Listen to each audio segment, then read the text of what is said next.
Burn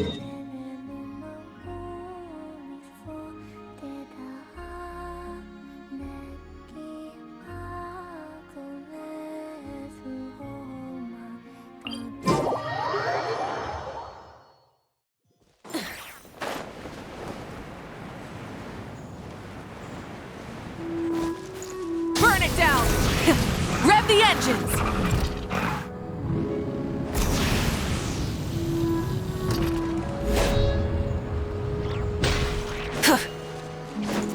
Ready, steady, go!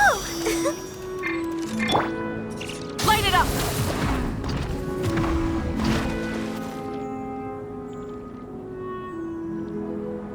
Xiao! Cloud Retainer! Madam Ping!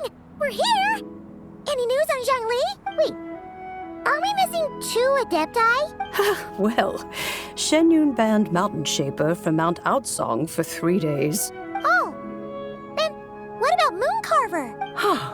The scheme to plant mint in one's abode was one those 2 fools devised together? And when it comes to punishment, one does not discriminate.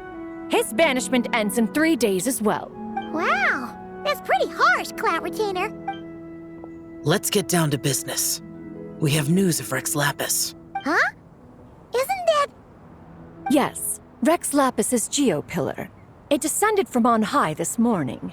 He must have sent it for a reason, but it does not respond to our touch. So, what does it mean? Is he in trouble? Not necessarily. It could be a message only a specific person is meant to receive.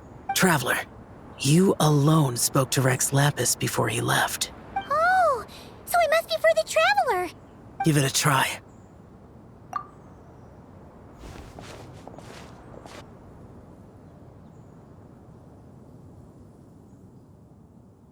Come to the spring on Mount Qingse.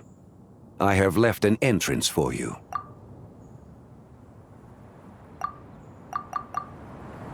Well?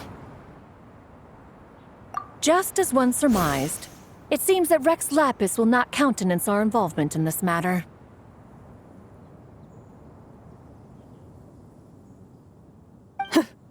That would not surprise me in the slightest. He's always had a soft spot for the Traveler, after all. But be that as it may, we have served Rex Lapis for millennia now. In other words, I'm sure this has nothing to do with favoritism. He's probably just trying to protect us. That's right. So you mustn't let your guard down, even if Rex Lapis is by your side. All right, let's get going. We'll try not to keep you all waiting.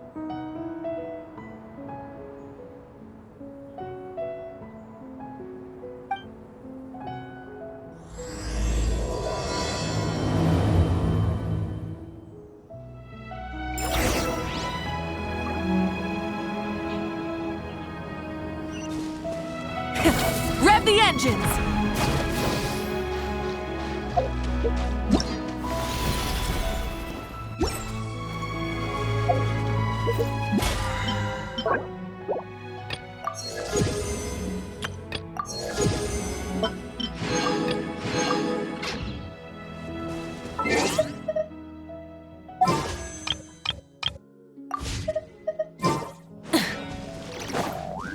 Rise with the sun!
stop me!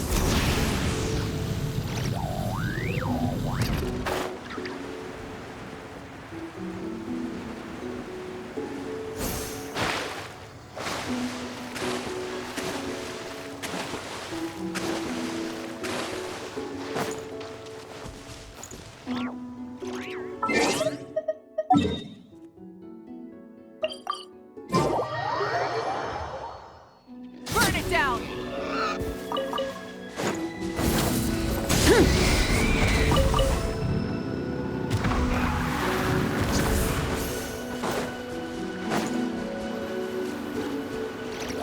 Keep your eyes peeled.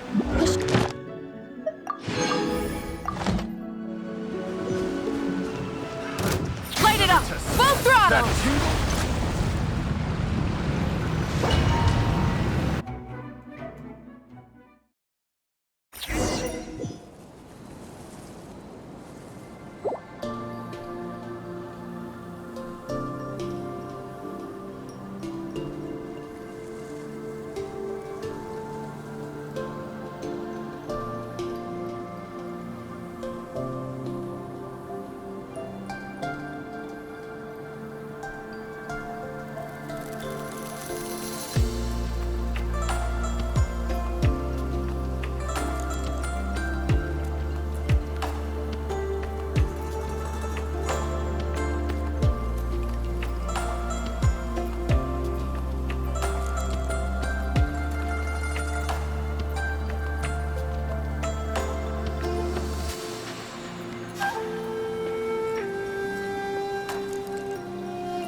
Who could have imagined that the once mighty Geo Archon might end up so, sitting on a humble stool in the woods, quietly weaving moon lanterns? You really do look like an old man now. This is a Shao lantern, not a moon lantern.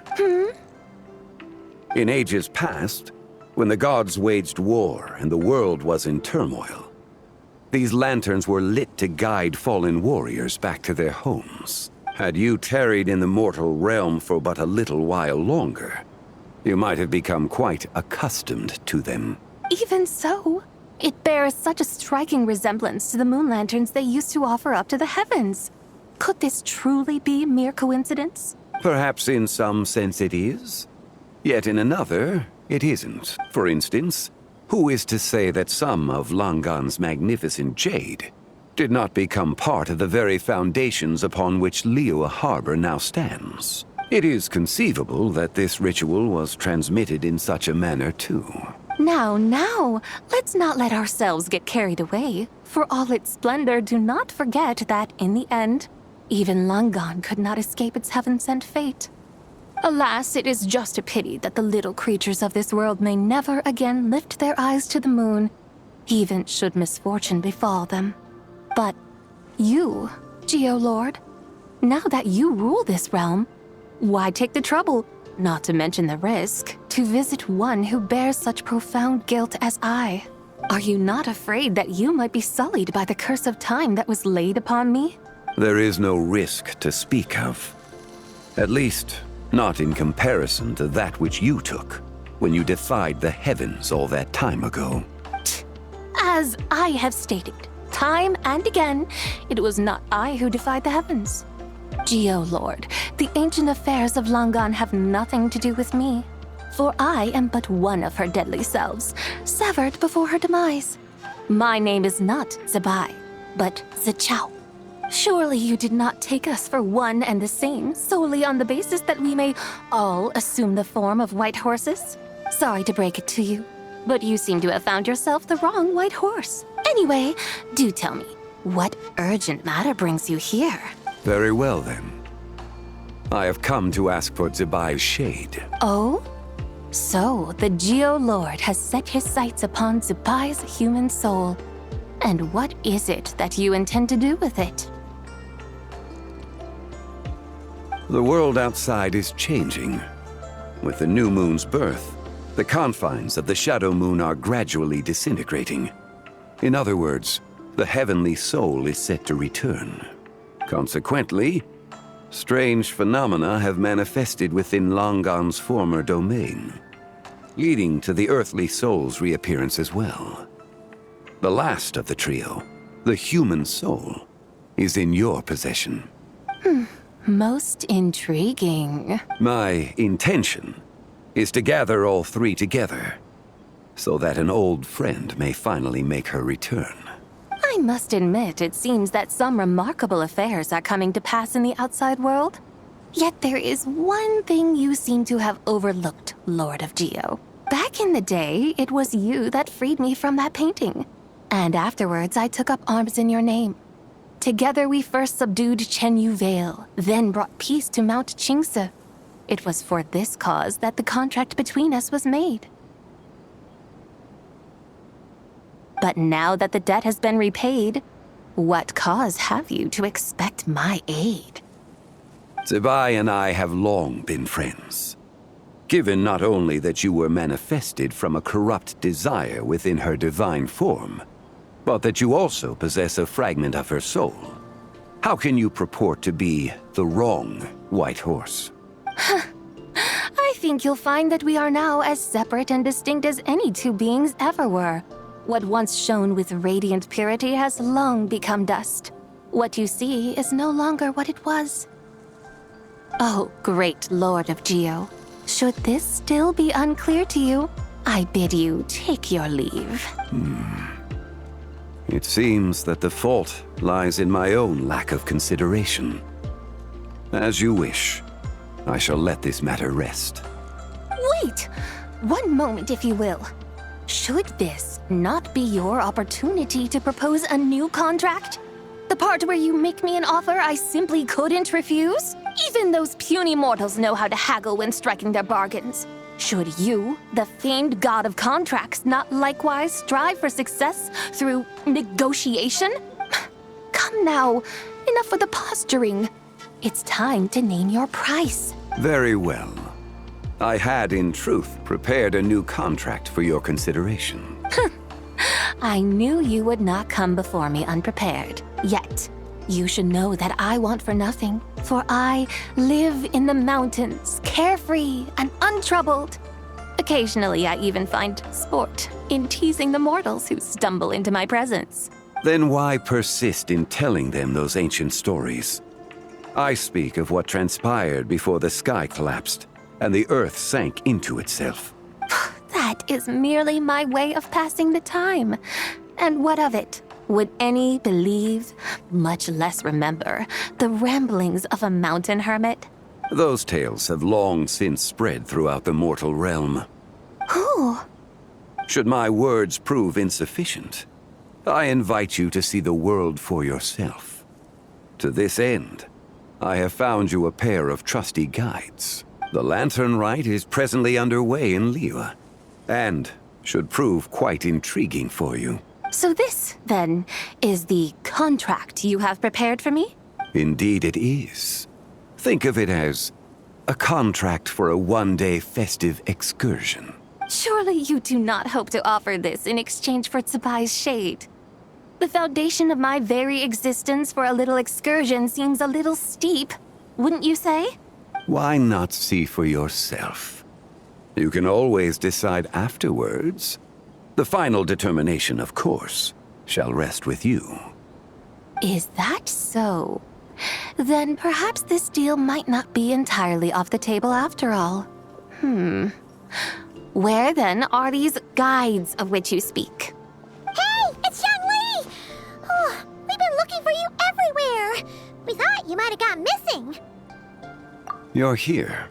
So these are my guides. Well, well. They certainly look the part, I'll give you that.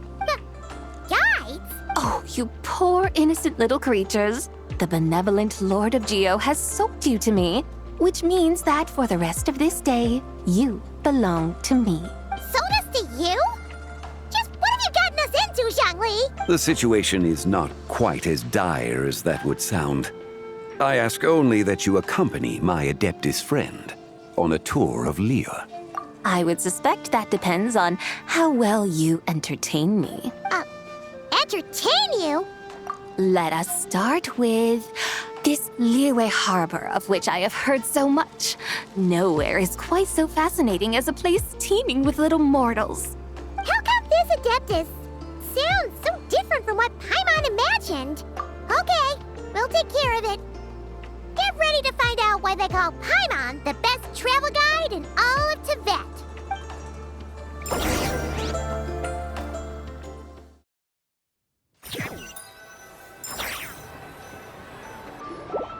Look! We've arrived at Liyue Harbor. Not only is it Tibet's busiest port, it's also the beating heart of Liyue. So, dear Madam Adeptus, where would you like to go first? With humble fare and wine to sip, in comfort clothed and soul at ease, one eats, and all the heart's ills cease. So we're heading straight for the good stuff? Well, you're in luck, because Paimon's an expert when it comes to food. There are two main cooking styles in Liyue. Li cuisine, which is all about mountain delicacies, and Yue cuisine, which is centered on seafood. The most famous restaurants are Liuli Pavilion and Shinyue Kiosk. Oh, now Paimon's starting to drool. Guess our only option is to go try them both. 2 meals, back to back. Both sound like excellent options to me. Are these the kind of establishments that most people might visit on a regular basis? Not exactly. Both Li cuisine and Yue cuisine are known for their pricey ingredients. Definitely not what you'd call the budget options. But don't you worry about that. Just think of it as Zhang Li's little treat. Come on! Aren't you supposed to be pals with Hu Tao? I'm unsure we can afford to spend a little more of her mora at least.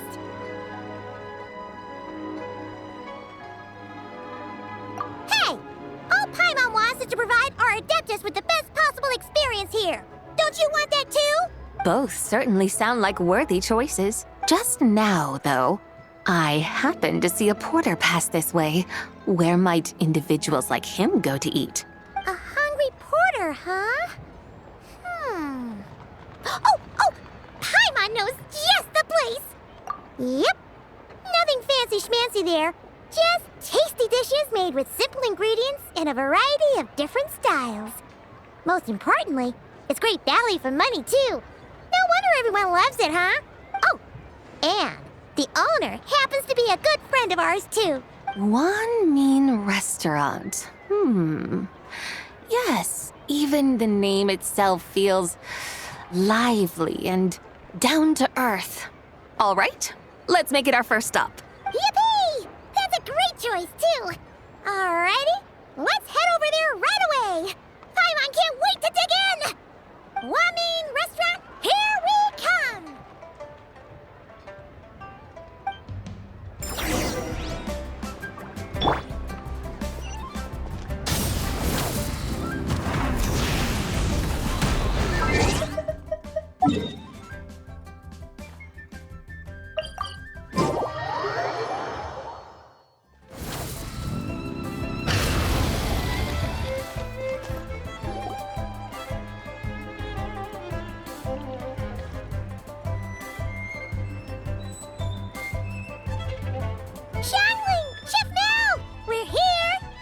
Oh, hello there. What a surprise to see you two. Welcome, welcome.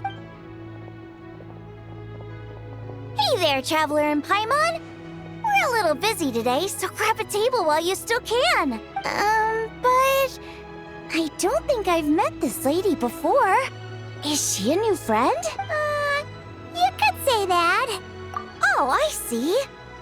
Well, hey there. A friend of the Traveler's a friend of mine, too. Don't worry, we'll take good care of you. Just order whatever you want, it's on the house. By the way, I'm Zhangling. I cook here at One Mean Restaurant. What's your name? Miss Xiangling, have you ever heard of the White Horse Adeptus? Of course. What about her? I am her, and she is me. Huh? You mean you're an Adeptus? Oh, you young'uns crack me up. Come on, Xiangling. You've got to keep up with the times. Haven't you heard of cosplay? It's like a role-playing game where you dress up as famous characters and pretend to be them. Seriously, it's all the rage, and it looks like this young lady is quite the expert. Your friends sure keep their fingers on the pulse, huh, Traveler? Wow, Dad. Didn't know you were so tuned in. But how come I haven't heard about it? You gotta listen to our customers. Didn't I tell you to spend less time chasing after wild vegetables and more time making friends? You're even more out of touch than I am. Hey, I like making friends too. Isn't that what I'm doing right now? Anyway, even if it is just a costume, is it alright if I still call you White Horse Adeptus? Of course it's all right, because that's exactly who I am. Okay. I can see you're really committed to the role. How about I call you the real White Horse Adeptus instead? In that case, you can call Paimon the real traveler. You're right. You could have at least switched outfits. Puny mortals. Nevertheless, I suppose it might be amusing to indulge in your little charade for a while at least. All right, go grab yourselves a table. I'll come take your order in a bit.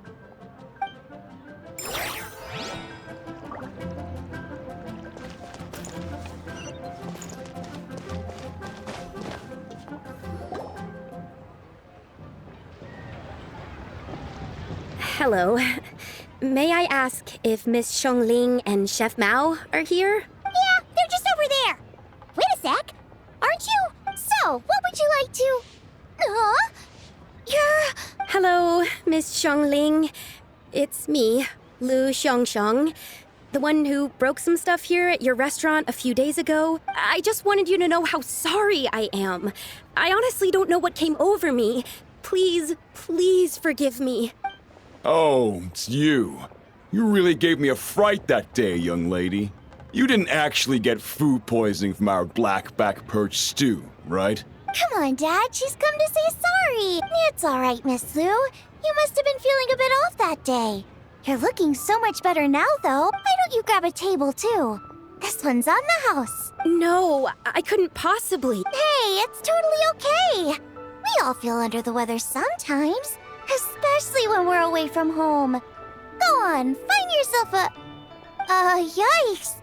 Looks like all the tables are taken. Wanna come sit with us? We've got an extra seat over here. Thanks, guys. So what would you like to eat today? Feel free to order anything you like. I should very much like to sample your renowned poisonous blackback perch stew. It wasn't poisoned. That was all on me. So that's one portion of blackback perch stew. How about you guys? Paimon wants... Sure thing. Looks like Paimon's having trouble making up her mind. Anyway, I guarantee you'll love it. Let me think. Well, since the blackback perch stew is on the spicier side, I guess it makes sense to balance it out with a serving of stir-fried shrimp. And since it's lantern rite season, you better try out the triple-layered consommé and come and get it too. Those are our seasonal specialties. As for the carbs, since we've got a full table, how about some right at home? Along with our special chili mince cornbread buns. Trust me, you won't be disappointed. Then for dessert, I'll whip you up some Lucky Snow Delight. I just came up with it a few days ago, and I can't wait for you to try it. Wow! Sounds like quite the feast! Looks like Paimon's in luck today! Am I the only one who thinks that's way too much? Not at all! Don't worry, I know what I'm doing. And to top it all off, our star dish, Adeptus Temptation. You should know that we don't often serve this here at Wanmin Restaurant. But since this is my first time cooking for the White Horse Adeptus, I'm pulling out all the stops. Okie dokie, just sit back and relax. I'll have your dishes out in no time. Hold on. Did I just hear Miss Xiangling mention the White Horse Adeptus? You did indeed. And you're looking right at her. That's a joke, by the way. She's cosplaying. Oh, I see. Phew, almost believed you there for a moment. Tell me, little one, what business might you have with the White Horse Adeptus? It's a long story. Basically, a while back, I took part in an archaeological dig over at the chasm. While we were there, we discovered a number of relics. Our findings show that they date back to the era of Long Gone, an ancient nation whose people are said to have been the ancestors of some of the modern-day inhabitants of Chenyu Vale. And why might such matters concern the White Horse Adeptus? Because some of those relics not only seem to contain textual references to her, but even depictions of what she looked like. There have long been legends claiming that the White Horse Adeptus was a deity of that era, but there are plenty of other theories out there too. If I could just locate some more detailed records, I'm sure we'd be able to find out so much more. So you're into history? Well, to tell you the truth, I actually joined the archaeological team by sheer accident. But once I'd started down this path, I knew that I wanted to make something of myself. Recently, though, things seem to have taken a turn for the worse. Still can't believe I caused such a mess and even ended up hurting someone. Oh, so you're considering becoming a martial artist now instead? No, I mean, they weren't seriously hurt. It was just a few scratches, and they let it go after my mother compensated them. Either way, my career's pretty much over. And even though both the victim and the Ministry of Civil Affairs say they won't be pursuing the matter any further, my father says he's going to punish me according to our family rules. Family rules? Yeah, he's decided to ground me. I'll have to return to Chaoying Village after Lantern Rite, and goodness knows when I'll be allowed to leave again. Wow, that's harsh. Sounds like the kind of thing only rich, super traditional parents would do. We're not exactly rich, though. All we own are a few tea fields in Chaoying Village and a guest house in Liyue Harbor. A guest house? It isn't Baiju Guest House by any chance? Yep, he's my grandfather. So, you've heard of the guest house before? Small world, huh? Come to think of it, didn't Boss Lu mention something about hoping that the White Horse Adeptus would show up and let her divine power be known? Sure, but Paimon's guessing this wasn't exactly what he had in mind. Little one, it sounds to me that your family is rather well off after all. What then drew you to archaeology? Why subject yourself to such unnecessary hardships? Even if I stayed at home, there's no guarantee I'd lead a nice, easy life. Just look at my father. Recently, my grandfather put him in charge of the guest house, and he came up with a bunch of ideas right away, starting with changing its name. That didn't turn out well, though. My grandfather yelled at him for days, even calling him a bad son, and they still haven't let it go. Oh, Paimon thinks we might have heard about that too. Long story short, being dependent on others is never fun. You just end up being completely under their thumb. That's why I want to make it on my own out here, no matter how hard it is. After all, as the saying goes, to rise above others, one must endure the hardest of hardships. What's so funny about that? You poor, innocent little creatures never fail to amuse me. To think you would endure all manner of hardships in your brief time on this mortal plane, and all that merely to rise above others. I would have thought that the wiser path would be to simply roam this world as I do. Huh? Tell me, what is it that you truly delight in? Archaeology? Martial arts? Tea planting? Or perhaps the keeping of a guest house? What I delight in? Yes! Surely there must be something you don't find quite so exhausting. Whatever delights you should not feel like a burden. But do things like that really exist? Of course! Take Miss Xiangling, for instance. I defy you to detect even a hint of hardship on her face when she wields her walking spatula. So, since it seems you are resolved to tread the rocky path, you should strive with all your might to pursue that which brings you delight. You mean, like cosplay? I suppose you might say that. Looks like the White Horse Adeptus is really getting into her role. I think I get what you mean then. Maybe I should have a chat with Miss Xiangling before I head home. Okay, everyone. Sorry to keep you waiting. Here's your food. Wow. It all smells so good. Oh, finally! I get to try that famous poisonous stew. Hey, didn't you hear what Shang said? It wasn't the stew. If anyone's to blame, it's that other you. What's up? How fiercely this mortal fare burns upon the tongue! What's... Oh.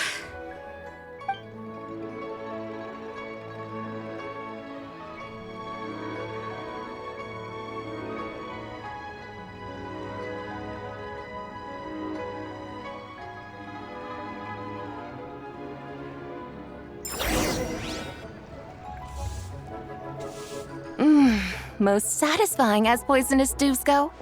So, where to now? Time, I think, to seek out some diversion? No, there's plenty of entertainment options in Liyue. Paimon will tell you that.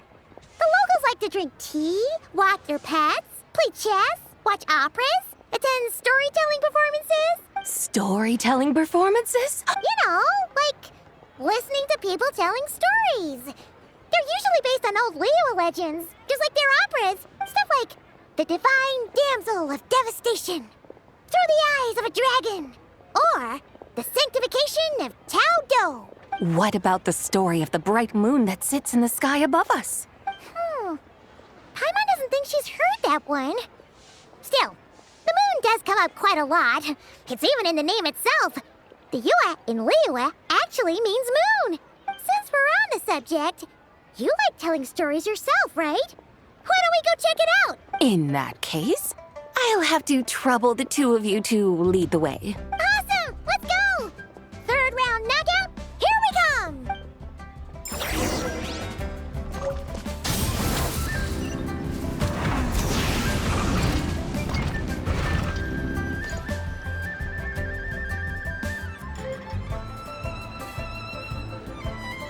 What a tongue twister! I'd have made a complete fool of myself if I tried to say it on stage without practicing it first. Huh! Call yourself Iron Tongue, Tien. Wobbly Tongue, Tien, more like. I used to have that problem a lot. But if you just take your time to grasp the meaning and commit it to memory, you'll be able to say it smoothly in no time. You're right, Miss Yoon. I'll give it another try. Hey, Yunchin! Fancy seeing you here! What are you two talking about? Ah, Traveler and Paimon, we meet again. And who, may I ask, is this? You may call me the White Horse Adeptus. The White Horse Adeptus? She's not really an Adeptus.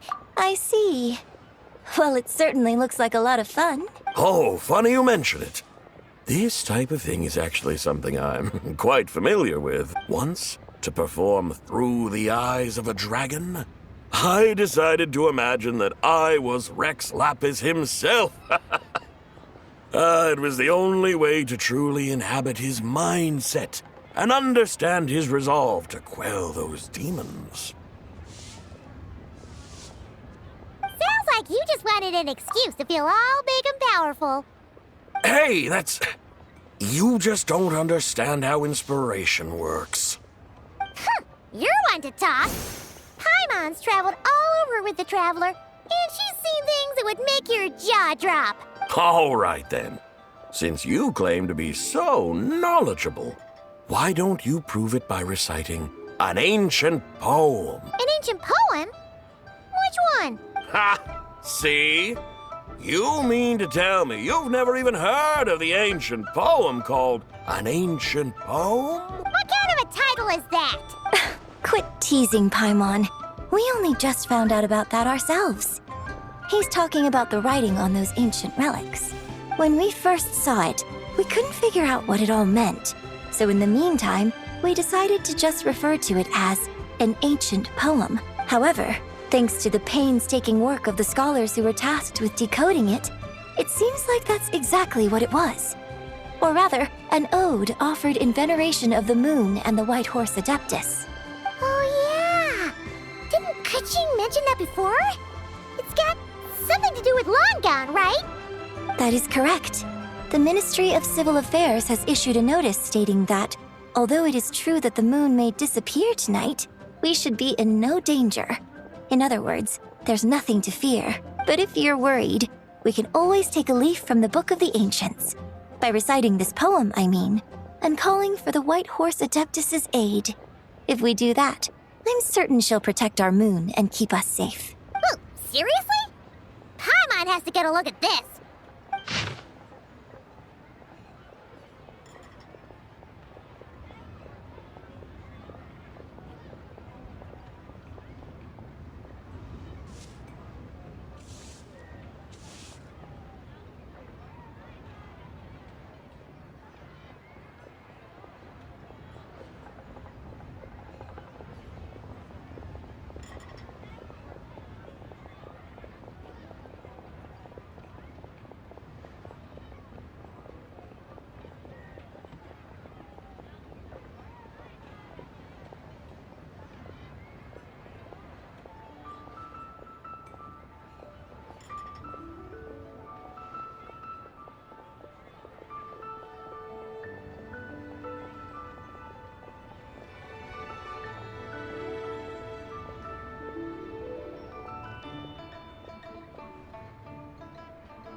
Under moon eternal, in radiant night, a maiden grants silk, soft and light? What in Tibet's that supposed to mean? Under moon iridescent, in night divine. Blah blah blah, something cloth so fine. Something about fields being plowed, something else about seeds being sown from the earth. Seriously? What is this? The fields are plowed, the seeds are sown, and from the earth, life is grown. Whoa! You did that without even looking! Bravo! Bravo! We have an expert in our midst. Looks like this young lady really does know her role inside out. If I didn't know any better, I'd have taken her for the real deal. That's because I am the real deal. That's the spirit. This is exactly the kind of mindset I was talking about. Behold, mortals, I am none other than the indomitable Rex Lapis himself. Kneel before my godly splendor. Believe me, young lady, I know exactly why you do it. Back in the day, I was just like you. I must say you are rather amusing as mortals go. Miss White Horse Adeptus, it is a great pleasure to make your acquaintance today. I have some questions regarding the poem, and I was wondering, perhaps, if you might be able to shed some light on it? You want me to explain the full meaning of its verses? Your guidance would be much appreciated. Fascinating. Tell me, do all the people of Liyue still express such reverence for the ancient ways? Well, it's true that we hold a deep fondness for our history, but it is hardly our only pursuit. One of my good friends, for instance, is even more devoted to the modern Fontanian art of rock and roll. Exactly! And don't forget, great practitioners of the role-playing arts walk among us too. People like me and you, young lady. Yes. So rather than placing too much emphasis on our reverence for the ancient ways, it might be better to say that here in Liyue, 100 passions bloom, each with a voice of its own. I see. Then, I suppose it wouldn't do any harm for me to enlighten you. In truth, it is but a simple poem of blessings. Its meaning is this. As the eternal moon rises in the night sky, a maiden adorned with lustrous jade descends upon the earth. She blesses the kudzu vines and mulberry leaves so that they may be used to make coarse cloth that is nevertheless soft, light, and comfortable to wear. As the iridescent moon rises in the night sky, a maiden adorned with lustrous jade descends upon the earth. She blesses the kudzu vines and hemp so that they may be used to make fine, luxurious cloth. As the frost moon rises in the night sky, a maiden adorned with lustrous jade descends upon the earth. She blesses the mugwort and artemisia so that they may be perfect for divination. So she really did come down from the moon? She shows the people how to use the plow and spade to purge the land of weeds, till the soil, and heap up the earth to make it fertile. Then with the hoe, she teaches them to sow their grain, bestowing the promise of life upon every seed. She blesses the millet and the beans, ensuring that their stalks and vines stretch forth without end. She graces the wheat and the rice, so that their heavy heads are filled with plump, glistening grain. Sounds like she's a real pro at all this farming stuff. The fruits of the field are harvested and brewed into sacred wine for honored guests. This we reverently present to the divine maiden, with every ceremonial step flawlessly observed, so that she may witness the depth of our piety and respect. Oh, divine maiden, how can your graceful presence in the sky not seem like that of a fairy descending from the heavens? Oh, divine maiden, how does your pure and radiant form not resemble the guardian spirit of our land? I send my heart's desire, ascending to the heavens, beseeching you to grant us good fortune and blessings in the coming year. Huh? So, that's what it's supposed to mean? I find myself speechless. Moved beyond the power of words to convey. Oh, young lady, you have shown me the heights to which a true role player might aspire. A truly remarkable performance. I did not anticipate that anyone could unravel this poem with such depth and clarity. And so soon after the Ministry of Civil Affairs noticed, too. I'd even begun to consider myself somewhat versed in the matter. But as they say, there's always someone more knowledgeable out there. Allow me to extend my thanks to you, Miss Whitehorse Adeptus. You are far too humble, young one. I must confess, it is I who have been surprised, not only by you, but also by this Liyue harbor of the present day. Ah, so you're not from Liyue. And what, may I ask, has surprised you about it? Oh, it's nothing really. Just some old memories scattered here and there. Very well, my guides. I suppose it is time we set forth on the next part of our excursion. I'd like to go see that wharf now. What say the two of you? No problem. We'll take you wherever you want. Oh, leaving so soon? Before you go, allow me to introduce myself. I am Yunjin, director of the Yunhan Opera Troupe. May I ask your name in return? My own name is scarcely worth mentioning, but since you asked, perhaps I'll tell you the title of that poem instead. Huh? So, it isn't actually called an ancient poem? Of course not. Its real title is Odes of Long Zabai. Odes of Long Zabai. All right then, until we meet again.